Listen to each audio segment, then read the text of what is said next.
Thank you guys. Thank you for organizing it and for inviting me. And thanks to everybody for being here. So today, well, I'll try to convince you that we have something that works in mice and maybe works in human. Let me introduce briefly my lab first, because many of you might not know us. So we are a very small team-oriented lab doing multidisciplinary work, leveraging chemistry, bioinformatics, cell biology, and genetics. We share the vision that system reveals secrets under stress. So we use infection to understand human biology, and what we want to find is relationship between diseases and disease therapies. The outline of the talk would be first a brief introduction on gene regulation and epigenetics, and then I'll move into how we can inhibit inflammatory gene program in both sepsis and in COVID-19. This is the paradigm where we operate, whereby an infection generates inflammation, and inflammation can generate disease. So why study this, and why, for the purpose of this talk, focus on how infection induces inflammation? Because inflammation can be too little or too much and cause disease, and because it can be blocked. And the way we block it is at the level of gene expression, where infection turns on hundreds of genes in infected cells, many of which have an inflammatory component. So to block it, we act at the level of where gene expression occurs, which means on chromatin, which is the physiological state of the DNA in the cells, whose fundamental unit is the nucleosome. And at the level of nucleosomal particle, you have DNA and histone octamer that gets post-translationally modified, and this modification imparts and license transcriptional activity. So if we want to simplify, you have the contour of modification on a nucleosomal surface that are recognized by effector protein as a result of a signal that can be pathogenic, mitogenic, or a stress signal. And this recognition elicits transactivation of genes and turns on a gene regulatory program, which can be different based on the different signal.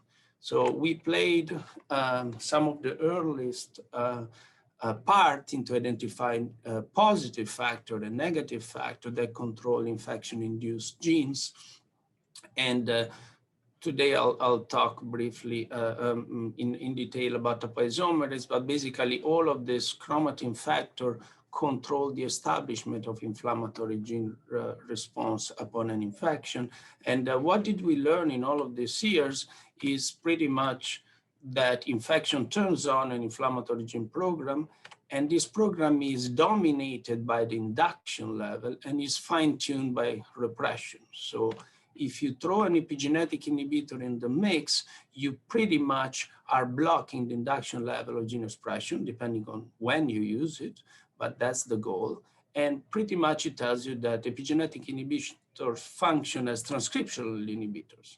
And the reason why they have an effect mostly on inducible gene and not housekeepers is because of how inducible gene is regulated and the chromosome and the chromatin conformation of inducible genes. So inducible genes have more enhancer. They undergo a higher burst frequency and length. So de facto, what's happening when you throw an epigenetic inhibitor is that you are inhibiting an inducible gene much better, because the delta of induction of the gene is super high compared to housekeepers. So it's not rocket science. If you have something that goes from 0 to 100, is much more amenable to be inhibited compared to something that goes from 1 to 2, which are housekeeper genes. So I'm going to give you a little bit of background of how we use inhibitors of epigenetic inhibitor or transcriptional inhibitors during an inflammation. This is an example of a proxy of a viral infection where we use a bacterial infection where we use LPS. We give it to mice, and this turns on a hyperinflammatory response that kills the mice in 24 hours. If we use topoisomerase inhibitors, this is CPT, camptothecin, is a non-FDA-approved drug. Either preventively or therapeutically, you save the mice from death. So that tells you that just by blocking the induction level of inflammation, you can revert this chemical-induced death. You can do it with real bacterial infection. This is Staph aureus, kills the mice in 5-6 days.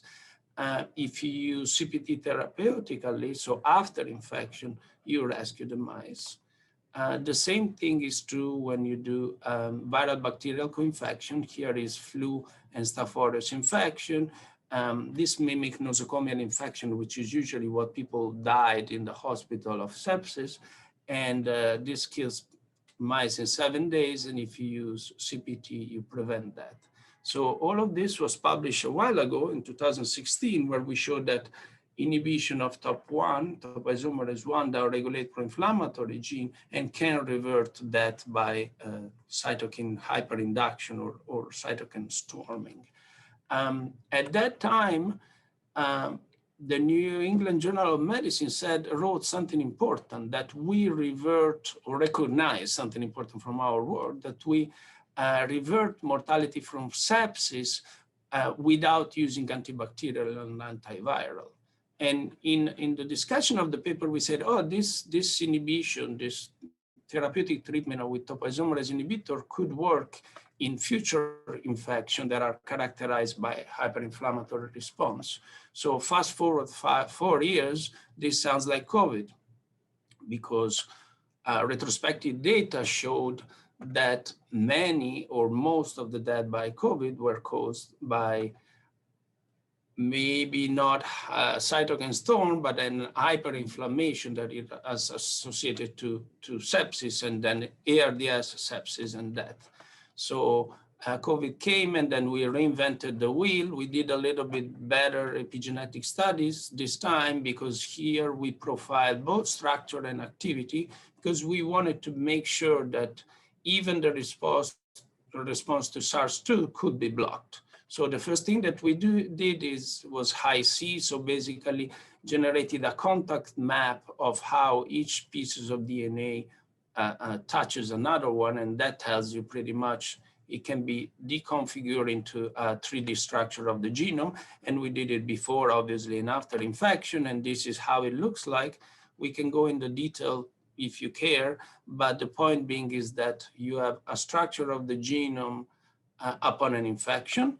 If you overlay the information of activity, so by profiling histone K27 acetyl mark, which is a mark of regulatory element and promoter and enhancer that become active and they license or they are predictive of gene expression, you have this pattern. If you put structure and activity together during time, this is at early and this is at late phase post-infection, you can see how you have a bipartite phase whereby part of the genome becomes active and transcriptionally and structurally active, and part become repressed. And this was, to us, very comforting, because this is what you want to see, that you get at. You have a lot of restructuring of chromatin, and then you have a strong response to the virus. And the strong response to the virus is dominated by genes that are activated by NF-kappa B.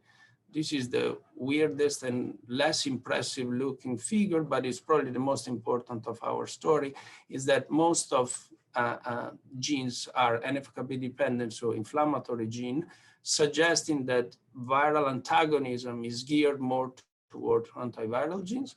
And all of these genes are, or most of these genes are inhibited by TOP1, as shown by depletion of TOP1 and infection. This is a heat map of RNA-seq showing that the majority of genes that are NF-kappa B and induced by SARS-CoV are controlled by TOP1. So with this data, we moved in vivo. And in vivo, we decided to do only therapeutic treatment. So we give the inhibitor after infection. And the logic is simple, because you go to the hospital after you got infected. You don't go before. First thing that we did is use Topotecan, which is, unlike the previous paper, we wanted to use an FDA-approved drug that was cheap and is available everywhere. And Topotecan is a TOP1 drug that is pretty much available throughout the world. Generic formulation exists and is very cheap. So we did the first experiment in hamster, and hamster, probably the model you already have heard of it a lot. It's not a little model, but it shows sign of inflammatory response similar to what we see in human. So what we did is we infected day 0, treat with DMSO or TPT at day 1 and day 2, and then at day 4 or day 6, we did RNA-seq and histology. This is how the principal component analysis looks like. These are uninfected mice. These are infected, treated with DMSO, and these are infected and treated with TPT. This already tells you that TPT treatment segregate away from infected cells and closely go toward, at least in one PC, close to the DMSO control. If you do hierarchical clustering of this data, you show how this is the untreated, these are TPT treated at 2 different time points, and this is DMSO treatment. So this is pretty much telling you that TPT treatment clustered together with the uninfected. And especially here, you can see in yellow, all of this cluster of genes are upregulated upon an infection, and they are downregulated during TPT, and they resemble the uninfected mice. So gene ontology analysis tells you that TPT suppresses mostly viral-induced gene and inflammatory genes. And if you do histology, you can see in E and in F how the lungs are damaged in the hamster upon an infection, so edema and DNA and lung damage, and how TPT treatment revert back to a better state, the lung. We did the same experiment with a lower dose of TP3, which is lower compared to the one that is used in clinical practice in human. TPT is used in oncology. And you can see that the lung weight is way lower with TPT, and lung weight is a proxy of inflammation, because the more you get inflamed, the more recruitment or inflammatory cells you have, and the more your lungs weights. And then we had a board certified pathologist to score the images, and this is clear that TPT has TPT-treated hamster have a better improvement at the level of lung pathology. So with this, we had a TPT signature, or we know at the level of gene expression, all the genes that are blocked by TPT in hamster, and then that provide a signature of what TPT is doing. And then we cross-compare the signature with the signature of people of gene expression in the lung of people who died of COVID. And this is a very busy slide, but I think it makes a lot of sense, and we were very pleased about it. So these are in column are all people. Red are deceased from COVID. Blue are people who died not of COVID. And each line is a gene. Most of these are inflammatory gene, and each person has an upregulation of almost all of the inflammatory gene, at least for a good 50% of the people who died of COVID. And all of these genes are suppressed by TOP1. So majority are inflammatory. There are also ISGs, which suggest that in people and in hamster, you block the response to the virus and also the secondary response, which I can go into detail if you guys are interested. If you do the stats of this, you see that the genes that are downregulated by TPT are up in COVID, and the genes that are upregulated by TPT are down in COVID compared to control. So that tells you that TPT reverts the gene expression profile back to normal, okay? And the genes that are suppressed by COVID, they come from epithelial cells, but most likely they also come from macrophage DCs and neutrophils. And this is by cross-comparing our gene signature to single cell analysis done in COVID patients. We can go into the details of these studies if we want during the question session. So then we move to another model, which is a little model, is a K18 mice, greatly described by Mike, who will talk later. This is a little model. The peak viral titer goes to around day 2, day 3. You have inflammation and around day 5 and 7, and then the symptoms, meaning body weight loss, and starts at day 4, day 5 post-infection. So first thing that we did was a stupid experiment, but very, very important for us. We treated mice at day 1 and day 2, or at day 3 and day 4.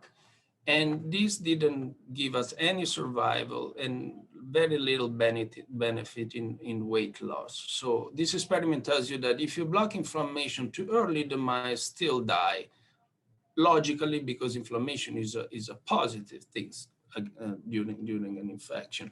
If you treat the mice at day 4 and day 5, when the inflammation is skyrocketing, then you pretty much rescue mice from that.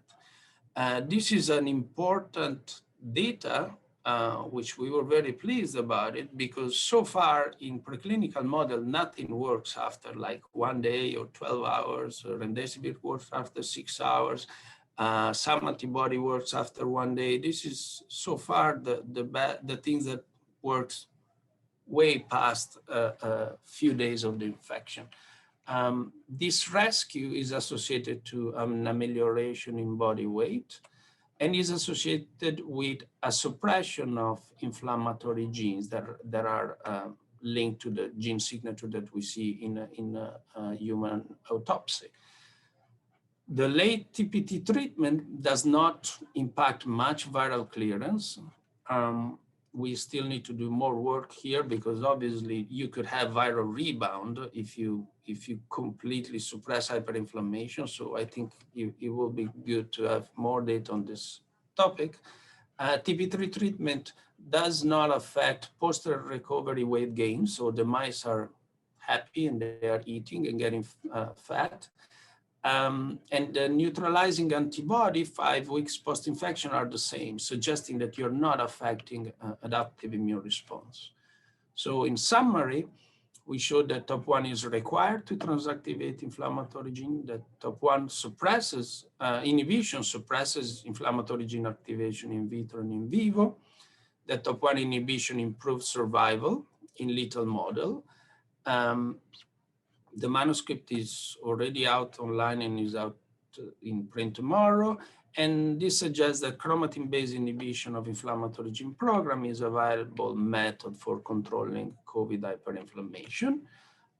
Some final remark is that COVID is a staged disease. You have a first stage in which you have viral increase, viral replication, and antiviral would work best here. Patient presents symptom after the viral phase, when after you have peak of virus, recruitment of inflammatory molecule, and then initial phase of inflammation, and it's an inflammation that can skyrocket, probably also because of bystander cells and RNA being sensed by immune cells, not by proactive infection. And we think that you can block this hyperinflammation that goes into multi-organ failure by simply taking care of the hyperinflammatory phase. So few things that are important in this is that the timing of the therapeutics administration is important. You don't want to block a positive response of your body reacting to a virus. You want to block the hyper response. Clinical trial is to be completed. Unfortunately, it was supposed to take 3 months. Now is almost completed in 2 weeks in India because of the skyrocketing number. This phase 1/2 is on people with tumor and COVID, because TOP1 inhibitors are given to people with lung tumors. The phase 3 or phase 2/3 will be done in most likely in Brazil, India, and Singapore in 14 different hospitals. Another point is that made me that I often fight with people a lot is the choice of therapeutic should be linked to disease etiology. And this is an important point, especially because of the importance. A lot of people are dying. And if you look at the half full glass, you think that science came together during COVID, blah, blah, blah, blah, blah. But the reality is that the glass is empty and these people are dying and we have nothing that works. And that's it. That's the truth. Dexamethasone works a bit. That's it. So if I have 2 extra minutes, what we are planning doing for the future, at least in the small operation of our lab, is going after dependencies, practically going after processes that are used mainly by virus or processes that are uniquely used by virus, and how to develop good inhibitors. One way in which we're thinking about is going after things that allow virus to encode multiple protein from a genomic location. The host doesn't need to compact its genome, so it can make one gene, one protein, one gene, one protein, but viruses often from one single element, they make multiple protein. One way to do it is through transcriptional slippage, ribosomal frame shifting, leaky scanning, and these are not all the things that happen in viruses. I mean, this in weird viruses, this happen in Ebola, this happens in SARS-CoV, this happen in flu. So we're trying to get after the host factor that are required for this thing to work productively.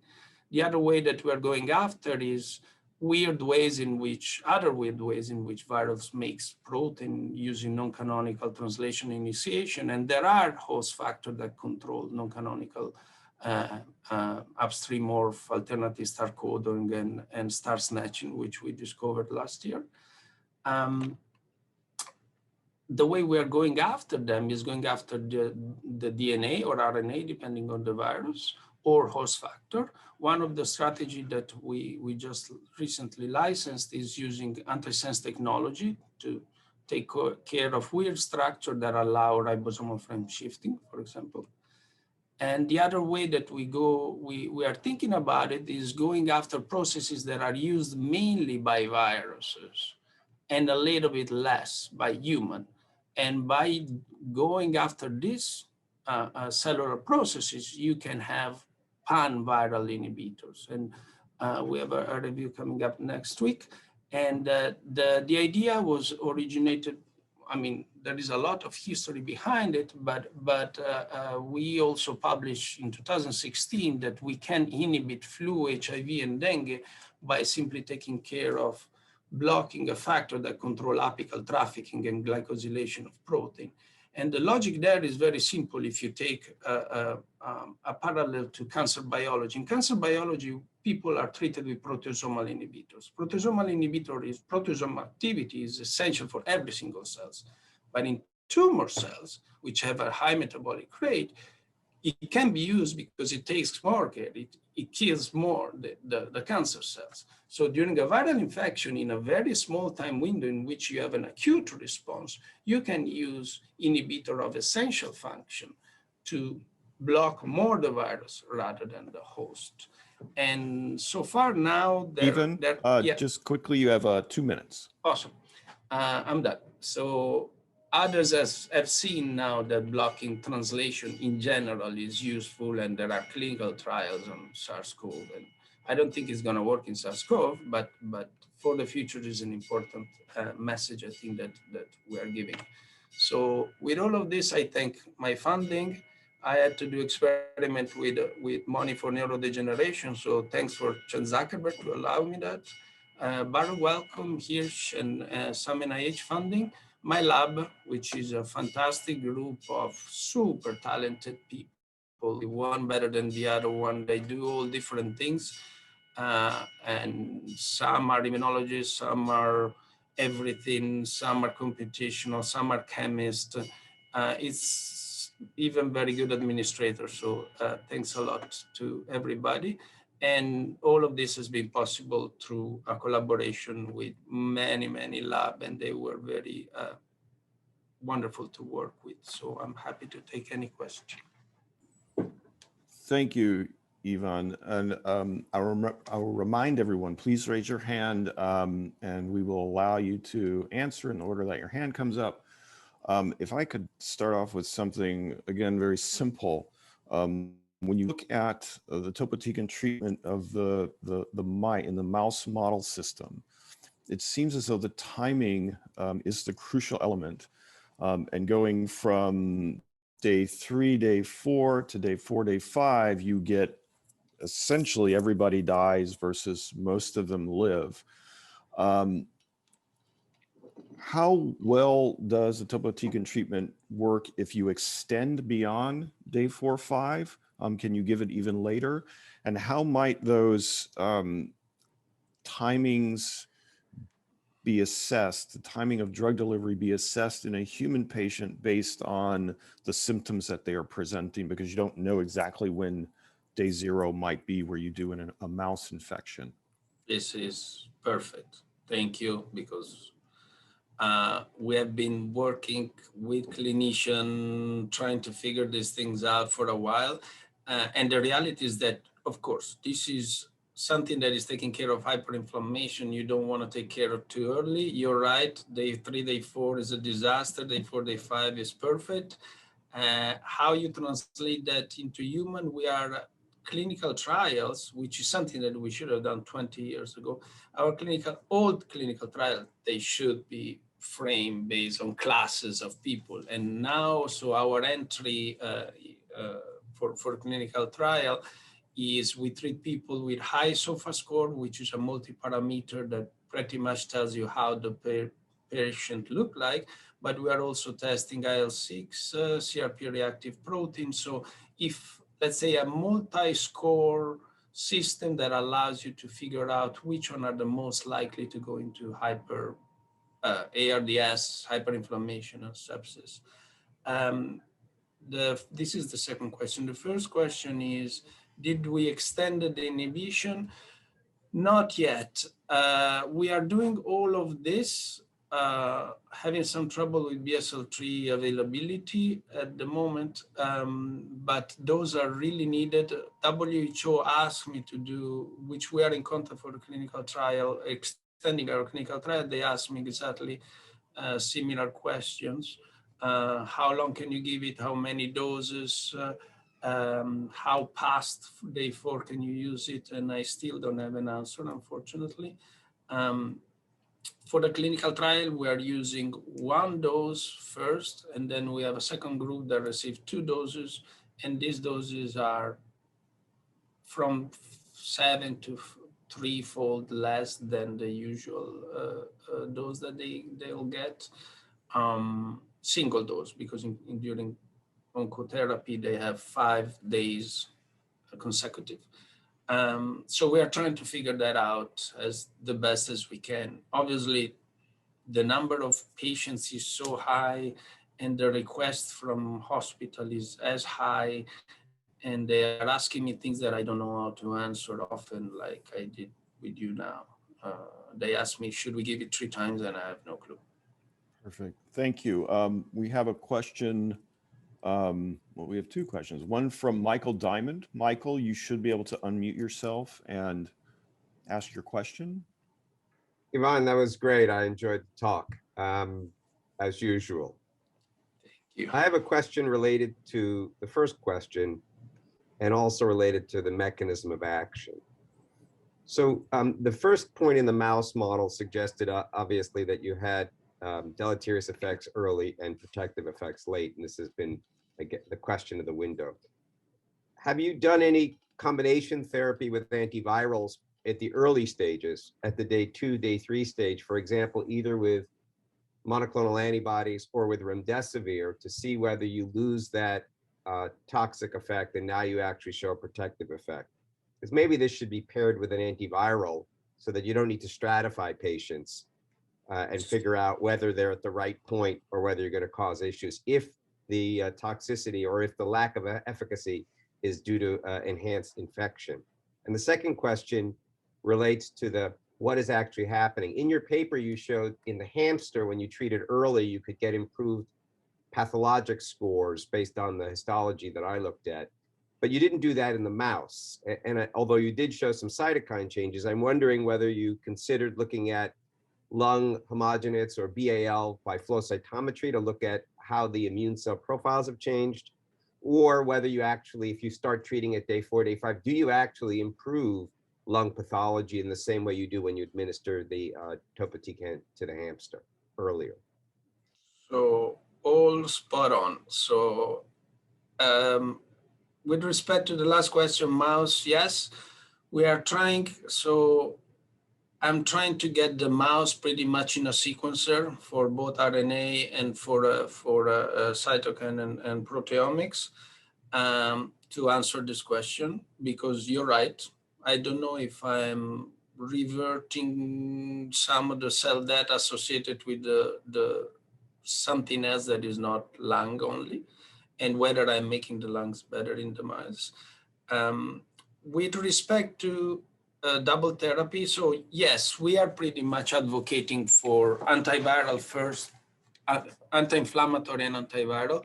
The reason why I haven't done the experiment yet is because I was trying to figure out with the experiment that matches the best the clinical trial that we have. And in the clinical trial, we cannot not give remdesivir, and we cannot not give dexamethasone because they are standard of therapy. So the experiment becomes a little bit tricky. So now we are doing remdesivir TPT versus remdesivir and dexamethasone. To be honest, one of the biggest bottleneck to do this experiment is BSL-3 time and money, because I ran out of any funding that I could use to do SARS-CoV-2 studies, and I haven't been successful getting other grants for COVID, or the FAST grant that everybody gets. I didn't, and this is my limitation now: buying animals and throw stuff into the site of.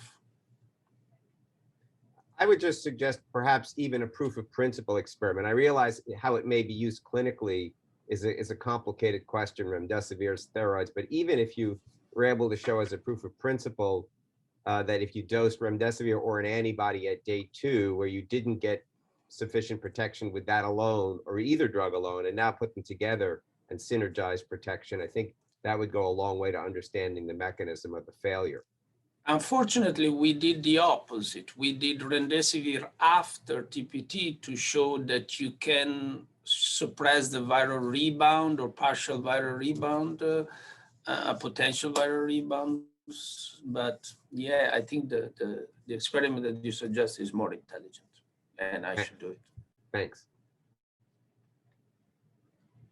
We have a question from Steve Goff. Go ahead, Steve. Beautiful stuff. So I was just curious, a lot of people are doing other targets. IL-6 is a good one, right? People are inhibiting, or IL-17. And I wonder if you had any idea of the relevant, the efficacy of the TOP1 versus that approach, or could they be combined even? So I think the reason, and this, I failed to convey that message. So I think our approach is better because it takes care of many genes at once. If you block only IL-6, you still have a lot of other redundant inflammatory pathway that gets turned on.